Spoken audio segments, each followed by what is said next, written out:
Interruptus in Iraq. With news of the imminent withdrawal of U.S. troops from Iraq comes mixed reactions, relief among both military families and anti-war Democrats, a collective breath of weariness among millions of Americans who are tired of the longest war, and fury among most of the madcap politicians running for the Republican presidential nomination, who want to placate religious conservatives on the far right who've wanted to view the Iraq War as a titanic spiritual struggle between Christianity and Islam, a kind of new crusades, if you will. I said most GOP candidates because Representative Ron Paul of Texas, a noted libertarian, is opposed to imperialist wars from the right. In many ways, the drawdown is occasioned by the twin pressures of politics as in upcoming elections and the economy, a mood in Washington to pinch every penny.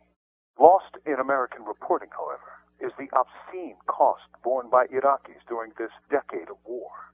The nation has shattered, with millions fleeing into exile, untold numbers having died in the war, and the veneer of national unity was broken by intercommunal violence between Sunni and Shia that left some parts of Iraq, especially Baghdad, a charnel house of death.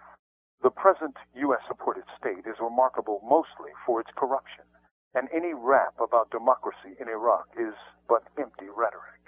What the war has done is strengthened Iran and endangered every regional dictatorship or ally, for they supported the U.S. invasion against great domestic discontent.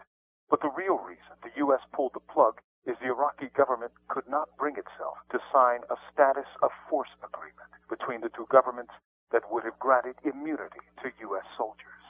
Faced with the possibility of U.S. troops in Iraqi courts, the Americans blinked. That said, the U.S. still has an embassy there that is the biggest on earth and more a fortress than a diplomatic site. Also, thousands and thousands of U.S. so-called contractors will stay in Iraq, men who are mostly from military backgrounds who are, in essence, corporate mercenaries. So in truth, it ain't over by a long shot. From death row, this is Mumia, Abu-Jamal. These commentaries are recorded by Noel Hanrahan of Prison Radio.